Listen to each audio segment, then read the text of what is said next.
In the race for electrification in the modern automotive era, I can't think of another manufacturer other than BMW that is just doing it so smart and so well.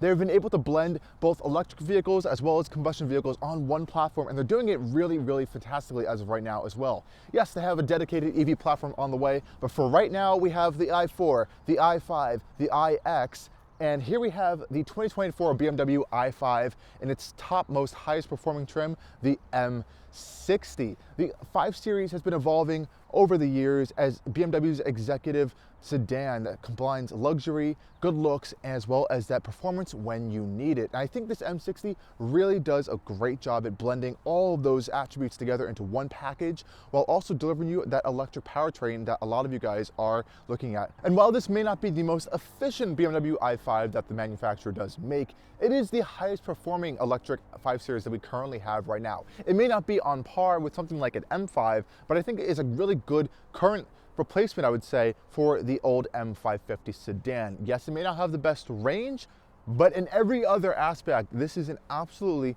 fantastic vehicle, and you have to drive one to understand it. I'm going to try to translate my experience over the past week with it to you guys as best as I possibly can.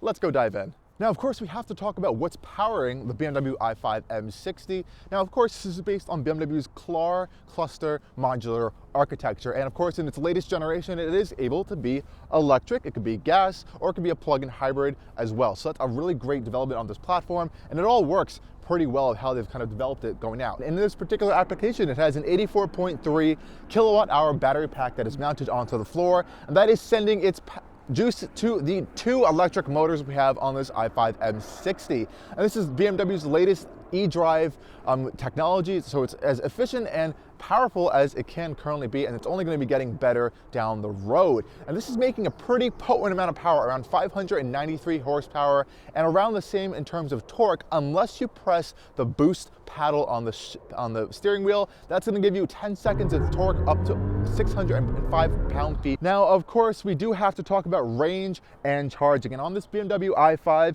we can see our charge port door is located right here on the rear passenger side. Open it up. This one has the 21-inch wheels, so that is going to drop estimated EPA range figures to around the 240 to 250 mile mark. I have read some forums and seen some people who daily this and are not on it all the time on the smaller wheels have seen around 300 miles. If you are on these larger wheels and you're kind of pushing it a little bit harder, you might see around 230 to that 240 range on a daily basis. But that's not the biggest problem, especially if you're just charging from home and commuting to and from work, as many of these owners are doing.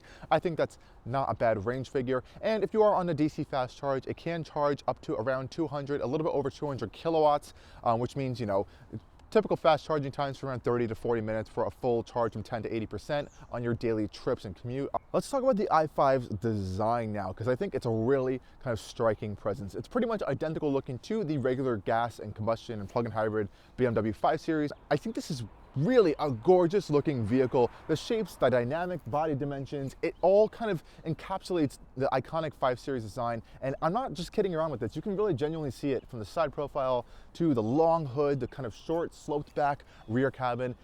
I think it's really cool, and I genuinely really do like this front end up here in person. I can tell you right now, it attracts so much attention, especially with the new BMW glowing grills that they're introducing across the brand. Over here on this M60 version, we have a little bit more of an aggressive lower fascia here, so I really like this usage of the gloss black. I think it works well, especially against this Phytonic blue color, which is a gorgeous shade, really dynamic, great metallic flake in it, and it really blends well in different lighting conditions. Now, I do want to talk about these headlights for a second here.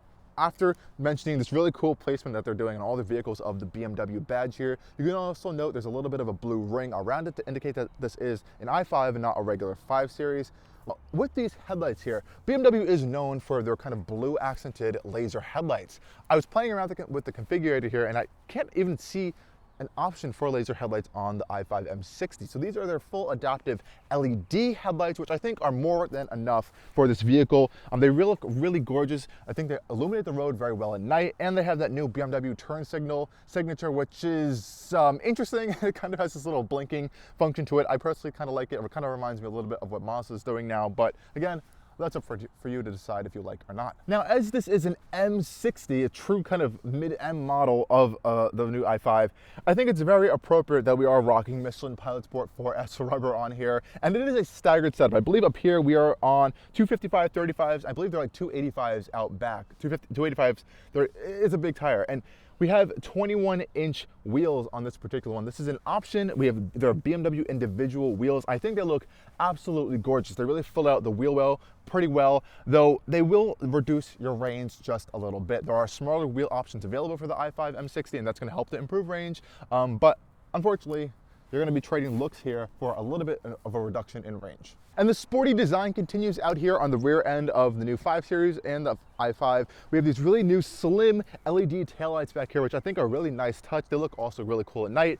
And on this particular M60 model, we have a blocked out lower bumper area with kind of like this diffuser, faux diffuser-ish integrated into here, and it blends into a completely flat underbody for that added aerodynamic ability here. I also like the rear end of the i5. It's really nice. It kind of slopes all the way down into the rear deck lid little lip spoiler we have out back here, which is in gloss black. And of course, we have a power rear tailgate because this is an executive luxury sedan. So I can pop open our tailgate here with the press of a button. It will open for me, which is a nice touch. And we have a decent amount of cargo space back here. I'm not going to say it's too big because it's not incredibly big.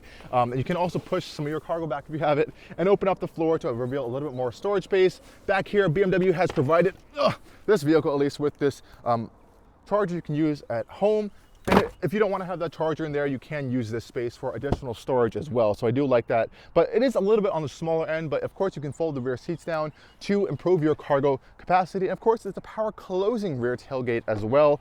Really nice touch there at BMW. Okay guys, let's hop in the rear end of the BMW i5. Now we have a really big rear door that thankfully opens fairly wide as well. I do like this great opening. We also have a pretty wide opening as well for easy entry and exit. Let's hop inside. Getting inside, you have quite a bit of room back here, and that's what I really like about the 5 Series. Visually, it actually doesn't look that much different than a 3 Series if you're just turning around your head. But once you sit inside, you notice these seat underpinnings are longer. You have a lot more room to kind of spread out. This is my driving position. I'm 6 feet tall and very comfortable. I honestly can move up a little bit.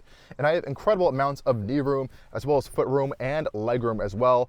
Really impressive. Even headroom as well. I can fully just rest back and I don't feel like I'm going to hit my head on any part of this interior. Also back here, we have quite a nice bit of amenities. On the door panels here, we have these really huge Bowers & Wilkins speakers, metal speaker grills that are part of our Bowers & Wilkins speaker system, which is standard on the M60. Closing the door up, nice solid thunk. We have a manual side shade as well as a rear side window shade as well. So a lot of sun protection back here. And I love on the back of the seats, we have a little bit of a strip of ambient lighting, a USB-C port, as well as a little bit of a holder here for some additional accessories like an iPad or some other stuff you want to stick into there, which is a cool touch.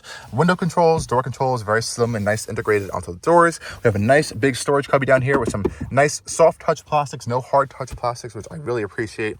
Now in the center console over here, I'm a little bit disappointed we don't have any kind of air vent control other than just your vent opening and closing. We don't have any kind of climate temperature control. That's going to be all adjusted from the front end. We do have 2 USB-C ports back here. It's a little storage cubby, which is rubberized. And again, the passenger seat is also getting those same little USB-C port and ambient light strip on the side of the rear seats. Folding down the center rear console, we have 2 cup holders as well, which is a nice touch. And of course, these seats can fold down to allow access into the rear of the trunk for a little bit of some expanded cargo space. I really love these seats as well. I also love how BMW kind of stitches the same side of the door panels and the kind of this hump here in that same material. Now, this is actually not leather. It's their Vaganza M Sport vegan leather option, and it feels really fantastic. I honestly thought it was leather at first, but it's really comfortable. We have some blue stitching back here as well, which is a nice touch. And again, same amounts of great legroom and headroom and everything on the passenger side. We also have a little bit of some LED lights back here if you do want some interior illumination back here, though we do have this large panoramic glass roof and a lot of headspace back here, so I really don't think that is too big of an issue. Okay guys, let's hop inside the front end of the BMW i5. And of course, we have our newer style BMW key here. It feels very premium to the touch, very nice. I believe this is metal as well. Of course, we can remote start it. We can also unlock, lock, open up our trunk, and it's just a really nice slim key fob. I love the M branding on there as well. And of course, you have proximity detection that can unlock for you, as well as you can unlock it with just touching the side panel over here. and that will unlock the i5 for you as well. Opening up the doors, again, very same nice treatment on the door panels that we saw in the back, but up here we do have some more goodies than the rear. Let's close up the door real quick. Again, nice solid thunk. Here you can see more Bowers & Wilkins speaker, as well as this gorgeous carbon fiber trim that we have. It's only on the front end of the i5, but it's still really nice. And you can also see that really cool ambient light strip here that we see on the i7, as well as here on the new 5 Series lineup as well. So gorgeous interior design. BMW is knocking out of the ballpark here. We also have some more speakers blended into this mesh over here. And we also have the new switch controls in here, which I have to say is a little bit on the cheaper end that I was expecting for a $93,000 vehicle. We do have a control for our rear sunshade back there, which is a nice touch. It comes up and down very quickly. Otherwise, a really gorgeous interior space. Let's power on the i5. We have our crystal controls here on this particular model. And we get this really awesome kind of introductory sound. It has a really deep sound experience when you turn on and off the i5, which I think is really, really cool. So what do we have in here? So this is BMW's next generation interior. We saw it when I had the i7 last summer, but in this particular model, it is a little bit more unique to the 5 Series lineup. Now over here on the side, again, we can see that really gorgeous carbon fiber trim here. We have touch panel controls for everything. So we can open and close our vents here, and we have a manual control here to kind of move our vent direction around. We have our seat memories, all touch panels over here, lock and unlock as well. And we also have these controls for our headlights, which are now baked into the infotainment system. So you press this button here and you have additional headlight controls, but I don't think it's an issue because you can always just leave it in automatic and you never really have to worry about it too much. Now this is also debuting BMW's really first foray into flat bottom steering wheel designs. It's going to be on the M models coming out really soon in the future and kind of spreading across the lineup. It's a really new steering wheel design. Unlike the M steering wheels, it's only really thick on the sides over here. This top piece here, as well as the flat bottom spoke, is very of a more thinner design. I love the M stitching going around it, as well as this little 12 o'clock red marker up here. And it also love this new structural kind of open 3D printed style design of this lower spoke here. It's a really cool touch. Now the steering wheel also features a boost paddle that I mentioned earlier, as well as automatic wipers, and we have our turn stalk over there as well, which is a nice touch. Now on this steering wheel, you can also see a little bit of a blue icon here for it is an electric model. And our right hand panel here, we can control our volume. We can also control our digital display over here. So we have a whole bunch of endless configurations and options. You have a camera, AR camera, maps, Apple Maps can go up here. You really much have everything. You can change the design, you can change the layout, as well as the absolutely massive, it doesn't look big on camera, but it's a huge heads-up display that displays so much information, industry leading right here in terms of heads-up display technology. You can literally pull up the entire BMW built-in maps onto that display. It's incredible. So really impressive stuff that BMW is doing on that front. And on our left-hand side here, we do have the optional full, almost driving assist package here, where it has little green icons here that will let you know it's in full operation here, and I'll test that out later in this video. Coming over to our center console here, again, all new for the new generation 5 Series. We have a nice wireless charger here that is ventilated, so you can hear a fan running when you put your phone in there, which is nice to prevent overheating, as well as a nice other little area here to just kind of put a phone or some other objects. Two USB-C ports here, as well as 2 cup holders that are illuminated. And I have to say, the quality in here, like every new BMW, is tank and rock solid. It is, nothing moves, nothing creaks, everything is like stuck in place really, really well. And I cannot say that about competitors or other manufacturers. This is top class. Now, while I say that, I do kind of not appreciate the high use of gloss black plastic over here, but I can get over the fact because I really just love all the controls and inputs of this vehicle. I think they work really well. We have our new style crystal drive selector here as well. We have a crystal start stop button as well. They're all illuminated. And we also have the new crystal iDrive controller here, which has this cool pattern effect around it. And you also see a crystal illuminated volume control knob, and all these buttons are haptic touch. You have to press pretty hard to kind of activate them, and they have these little nubs around them to make sure you're not hitting random buttons. So I think you definitely have to get used to it, but it does work well and function, and I appreciate that I'm using hard buttons actually still and not just baking everything into the touchscreen like some other competitors are doing. Now up here on the dash, I love BMW's new iDrive displays. It's curved towards the driver. This is running iDrive 8.5 on this particular model here. And you can see we also have a split kind of climate area. So we have our nice open vents here that we can move around with these little nubs here. We can also open and close our vents and control our airflow with these little knobs here. And we have quick access buttons for our max defrost and rear defrost as well. And it's actually illuminated under the display here. I really like that. And this kind of LED panel here looks like it's floating almost. It's a very futuristic feeling and looking interior. And I really do personally love BMW's iDrive systems. This is running iDrive 8.5. And all that really means is we kind of lose that card style layout here. And it puts all the cards into these kind of side panel here. We kind of move around and kind of adjust to different functions of the vehicle. You can change this main panel with these modes here. So we have navigation. You can put my modes here, live vehicle settings, which is really cool of a function. We have all of these fun different settings on the side panel here. You can throw up over there. You also have your main app drawer here, and you can kind of break it down by different categories here. And if you don't want to kind of be digging through this, you can use the assistant, or you can make things a shortcut as well over here. And you also have gesture control. So I can just do this. I set up my 2 fingers to go to our ambient light settings, and you can change your volume, of course, and do all those other fun things as well. Really fantastic system. I love the built-in navigation is fantastic. Built-in music and offerings and systems are fantastic. What is still a little bit annoying is the climate control screen. It's just a little bit of a learning curve to get to. So right now is what it looks like when you have your automatic climate controls off. And when you have your climate controls completely off, you actually cannot turn on your heated seats or steering wheel, which is a little bit frustration. This one actually does also not have lumbar support. I believe it was deducted from this because I think it was a part shortage. I think at the time it was made last summer. It also doesn't have ventilated seats, which I believe is an option. So I can't really hamper it on that one. It's just one isn't configured with it. But this is still really annoying that you can't turn those things independently on from the climate controls. You have to go into climate, turn on the climate controls, and then you can turn on your heated seats and steering wheel. And you know, if you don't want the fan on, you have to turn off the fan to 0. Otherwise, you have to put it on manually. Otherwise, auto mode works well, but it changes the display to this layout. And you can kind of like move things around a little bit. It's a little funky to kind of control, but again, you will get used to it if you are using the vehicle. I just wish they kind of made that process a little bit more streamlined. It's over-the-air software update capable, so maybe we'll see updates to that in the future as well. Now, coming over to the passenger side over here, again, we can see the really awesome ambient light strip, same kind of air vent controls and that really gorgeous carbon fiber trim wrapped around the interior. It's a really awesome cabin. We have a physical button to open our glove box as well, which is a nice touch. Thankfully, they didn't bake that into the infotainment system as well. And again, everything else in here is pretty easy to kind of figure out. You have your you have your shade control for your panoramic glass roof, which unusually opens from the back to the front. I've never really seen this in a vehicle, but there you go. I'm not sure why they did that.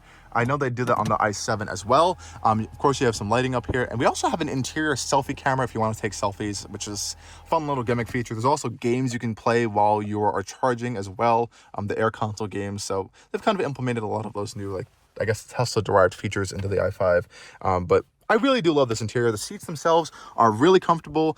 They have some nice thigh support, which is manually adjustable. I love the blue stitching on them. And this particular seat design is so cool with this upper kind of Alcantara style design here. Looking behind it, you can see there's a blue and red M pattern back there. It's so cool, especially in the sunlight. You can kind of see it even better.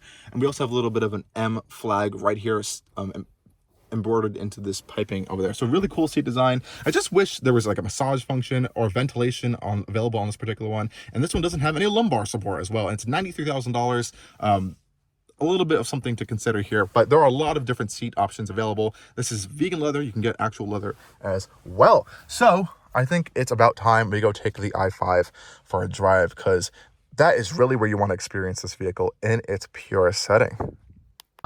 Let's get off and get going. So we can put our crystal gear selector into drive. We have a B mode for blended braking. We have a neutral as well as reverse. Let's put it into drive first. We also have rear wheel steering on this i5. We have active 48 volt anti-roll bars. We have an adjustable rear, I believe, air suspension in the back, only in the rear, adjustable dampers, adjustable steering, adjustable everything is like adjustable in this vehicle, and it's just really fantastic. We also have an absolutely top tier 360-degree view camera system, as well as parking assist and parking sensor system as well. This has to be one of my favorite, if not one of the best in the entire industry in terms of parking assistance. Oh, and look at that, it found a spot. Now I can choose between parking in reverse or forward parking. I'm gonna put it in reverse. So it's now gonna fully take control of the vehicle. I mean, obviously you have to monitor your surroundings and make sure you have your foot near the brake just in case of an emergency, but it's really good at pinpointing where the spots are. It adjusts itself very quickly, and it's honestly the most seamless system I've used so far, both in terms of finding spaces as well as quickly and parking safely. Some of these systems just take too long, and I think it's a little bit dangerous actually how long they take. I love how it shows the path, and it even maps out the spot where it is going to be parking in. And we'll also see in a second, it also has an exit parking assist function as well. So you can see here, it's parking. It knows there's a big pylon right back there. It's going to stop before it hits it. And we're parked next to another i5 M60, which just happened to be here. This was not planned, guys. So as you can see, it's adjusting itself now. It likes to get a little bit perfect in these spots. You know how the Germans are. And boom, we are here. It puts itself into park for you, and you're off and ready to go. Cruising around now, we are in eco mode. We have a whole bunch of my mode drive modes within the vehicle, from sport, efficient, expressive, relax, digital art, as well as a personal mode. Sport is your most customizable, and I love personally driving actually in efficient mode. All of the ambient lighting can be tied to the drive modes here, as you can see, which is a really fun touch. And the rear wheel steering here, oh my gosh, it is so good in parking situations. It's only up to like 2.5 degrees, and so it's nothing crazy like to 10 degrees in like the Mercedes is, but I think that's all you really need. It really does help you to kind of help virtually shorten that wheelbase and get you into like parking spaces and tight situations a lot easier. I do really like that. And you also notice it when you're changing lanes on the highway, it kind of turns in the same direction. So you kind of just rapidly just change lanes. It's kind of scary sometimes. Even in efficient mode, all that torque and power kicks into gear. And as we are in a small little cruising area right now, efficient mode is, oh my gosh, it's incredible. BMW's Efficient Dynamics team really roots efficiency in every single aspect of this vehicle. Every aspect of the vehicle, there's efficiency. It knows, for example, if you're coming up to an intersection or a corner or a light or something, it will start regenning you, slowing you down a little bit. You can put it into the blended braking mode here if you want to as well. I don't personally like driving in like that, but it is an option. And it'll even kind of show you to reduce your speed over here if you're going too quickly and all that fun stuff. I'm going to pop it over here into sport mode for you guys as we come up onto the highway entrance. So we can change our drive mode selector here, pop it into sport mode here. And now in sport, you do have settings where you can adjust steering, damping, as well as your drivetrain and dynamics. So you can put it into sport, sport plus, or DSC off. So I'm going to put it into sport plus for you guys now. And you can hear the other sound experience here now happening.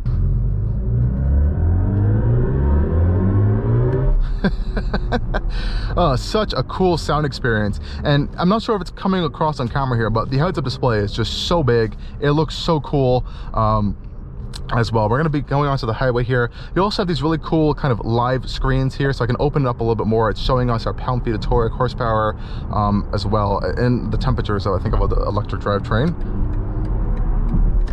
And you also have 10 seconds worth of boost. So if you press this boost paddle here, it plays another fun sound. So let's test that out right now.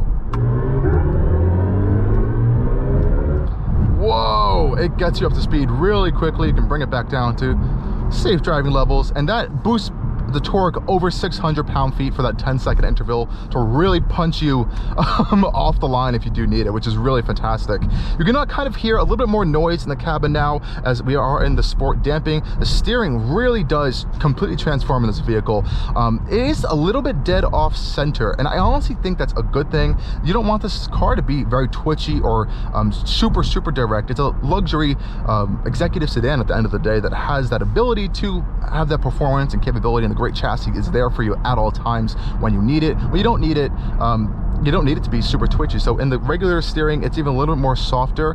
And I also appreciate just how direct this steering rack is, while also still being light at the same time. I think BMW has done a good job at that blending of those two things. So it's kind of like that mishmash of that in-between world there that they're kind of trying to, they tried to do a little bit on the XM, I think, but I think it works way better here in this i5 M60.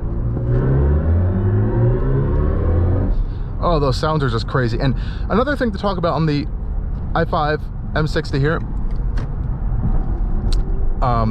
yeah, it's heavy, you feel the weight, but I think all of those electronic things are really helping to kind of keep it as neutral and planted as it possibly can. Oh, the throttle tuning that BMW has done on here is pretty crazy, I have to say. In this sport mode setting, even around traffic and around lower speeds, it's a little twitchy, I have to say. It's like an on and off pedal. Just even touching it, you just feel like you're being jolted back into the seat. Now the response time is pretty much instant thanks to the electric motors. As you can just see, a little tap here, you can just see the power level shoot up here. But I'm gonna pop it back into efficient mode, and if you don't like that really aggressive throttle, you can see here, it definitely becomes more progressive, linear, and smooth in the different settings here. So you has that, again, that diverseness that you're able to get out of an EV here in terms of the throttle, acceleration, calibration, and tuning. And of course, you can turn on your adaptive cruise settings as well.